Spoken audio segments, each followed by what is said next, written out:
Hi, I'm Hui Wen from Staying Sane 101, and I have here Nahum, my co-practitioner. Hello. And today we're talking about learning.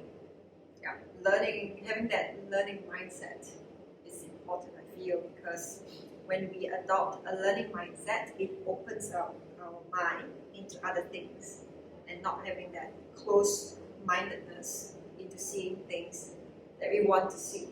What do you think? Yeah, learning is really, really important. If we can't keep learning and we're not open to learning, then we're basically giving up. And we're saying that the way I am now is the way I'm going to be forever. Wow. So it's a really kind of defeatist mindset to have. But a lot of us have a dysfunctional relationship with learning. And we have a dysfunctional relationship with it, I think, for a couple of reasons.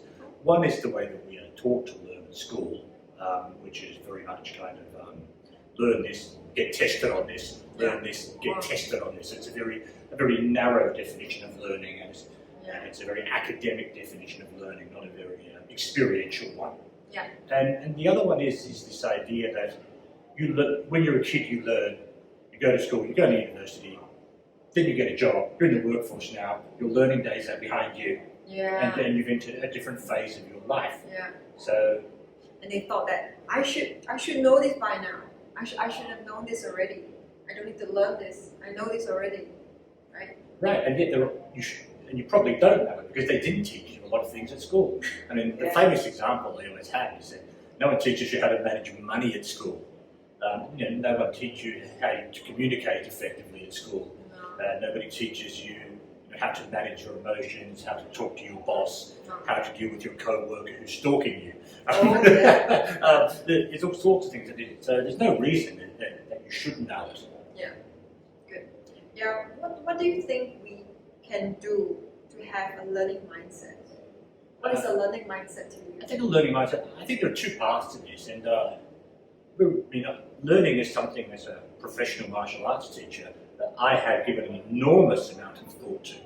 And I've got two kinds of things that have kind of proven true to me over the years. Yeah. And not just in a martial arts context, that's just where I learn them.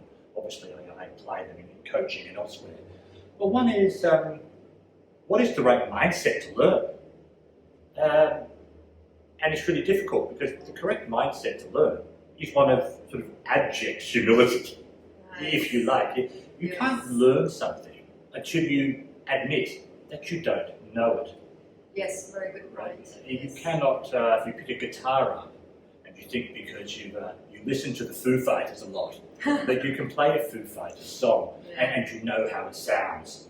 Then you pick a guitar up and your guitar teacher says to you, no, those chords are not correct, those chords are not correct. Yeah. Because you're coming into that lesson with what your head imagines the Foo Fighters song is. You think you know it, but you're not going to be able to learn it until you say, I actually know nothing about it at all. And within my martial art, we have this concept of Soshin. Soshin means a beginner's heart. Beginner's heart. Beginner's heart. It's a really, really interesting imagery around it. Beginner's heart is said to be the heart of a 3-year-old. Oh. Okay? Yeah. So the idea of it as a 3-year-old is, to a 3-year-old, everything that kid encounters is new. Right. So the child is completely open to it because they've never seen it before. Now, with adults, we've seen it before, we encounter it again, and then we think, oh, I've seen this before, I know a little bit about this. In fact, that feeling of knowing a little bit about this makes us feel safe and secure. Yes. Right? So it's a very natural thing to do, it's not as scary. But if we can be like the 3-year-old, everything is new. Everything is completely new, I know nothing about it, therefore, I can learn it for what it is, not learn what I think it is, what I imagine it is, what my preconception it is. And this is really, really important because people go into mathematics, for example, terrified. Yeah. Oh, I can't do mathematics, I'm bad at maths, this maths equation is really difficult.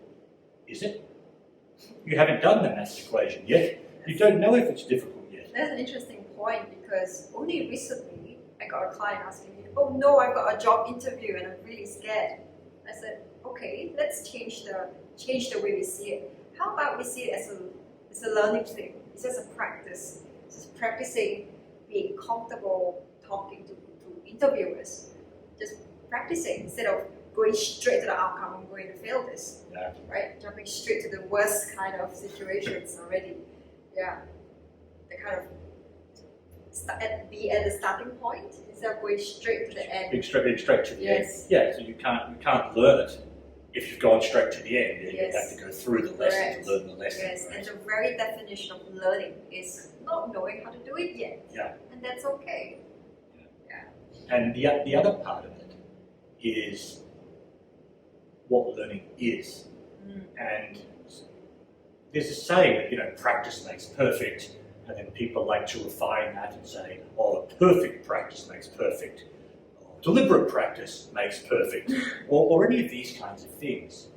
And that's partly true with an interview example. You're going to be better at an interview if you've done lots of them, Yeah. whether they're practice ones or real ones. Yeah.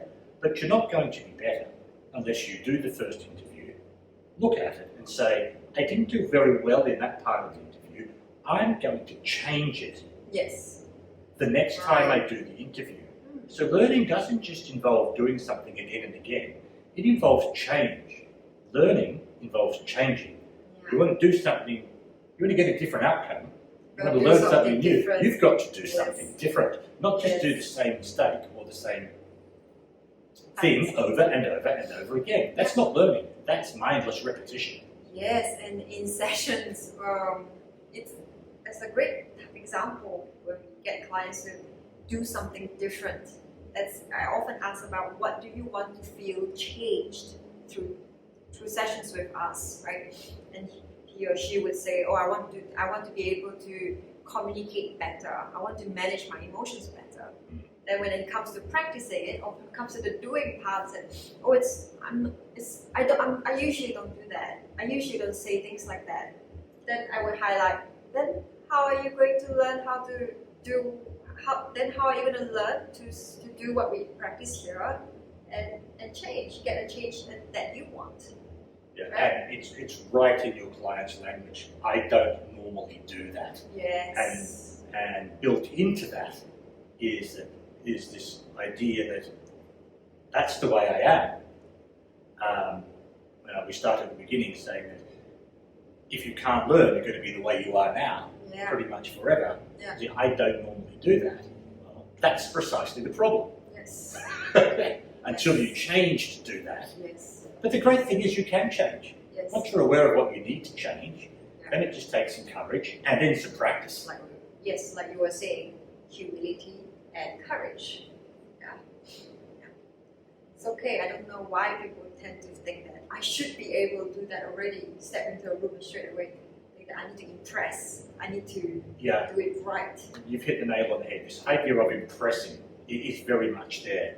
Is that people go into the job interview Yeah. or the meeting Yes. or whatever it is, and rather than focusing on communicating effectively with the rest of the meeting Yeah. or forming a connection where Yeah. you can communicate with the person who's Yeah. going to give you the job or not giving you the job, you're trying to impress them, Yes.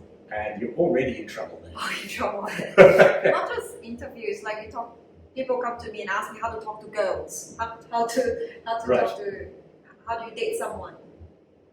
They all in their mind, they're trying to impress. They're trying to be someone they are not. I feel, right? Yes. So, And so when they bring that to learning, Yeah. they're trying to do something that they think is impressive, yes, rather That's than correct. just saying, I'm not trying to impress anyone. What I'm doing doesn't have to be impressive. This is new. I know nothing about it. Let's give it a go. Yeah. And when I mess it up, I'll make some changes and then I'll be better at it. Yeah. And then soon enough, I'll have it and I Yeah. can move on to learning something new. Yeah. That's growth. Yeah, that's growth. Correct. That's growth. That's how growth should be. It doesn't work from 0 to 1. If only. If only, right? It's so easy. If only it was the Matrix where they download, I know Kung Fu, but unfortunately it's not. No. Yeah. Thanks for sharing your views. I think it's a very good topic. Thank you. Thank you.